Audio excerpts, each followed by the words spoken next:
নমস্কার, আমি অভিজিৎ রায়, civil engineer. আজকে মূলত একটা জিনিস শেয়ার করতে চলেছি, সেটা হচ্ছে গিয়ে এখন দিন বদলাচ্ছে, মানুষের চিন্তাভাবনাও চেঞ্জ হচ্ছে, নতুন নতুন টেকনোলজি আসছে।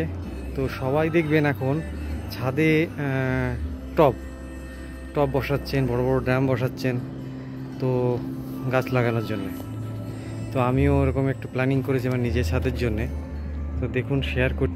এই বড় ড্রামে গাছ লাগাবো, বড় আম গাছ লাগাবো, পেয়ারা গাছ লাগাবো, বিভিন্ন রকম বড় বড় গাছ। অলরেডি আমি কিছু করেছি।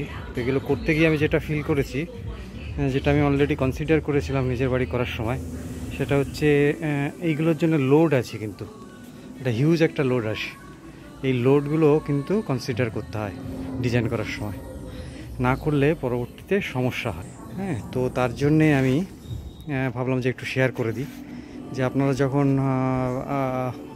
নতুন বাড়ি করছেন বা এক্সিস্টিং স্ট্রাকচার আছে, রুফটা করছেন, বিশেষ করে রুফে আমরা লাইফ লোডটাকে কনসিডার করি না। তো সেক্ষেত্রে ডেড লোডটাকে একটু কনসিডার করা উচিত এই ফর ফিউচারের প্ল্যান্টেশনের জন্য। তো আমার রিকোয়েস্ট থাকবে, আপনারা যে ইঞ্জিনিয়ারকে দিয়ে করাচ্ছেন তাকে এই জিনিসটা বলার, যাতে একটু ডেড লাইট কনসিডার করে।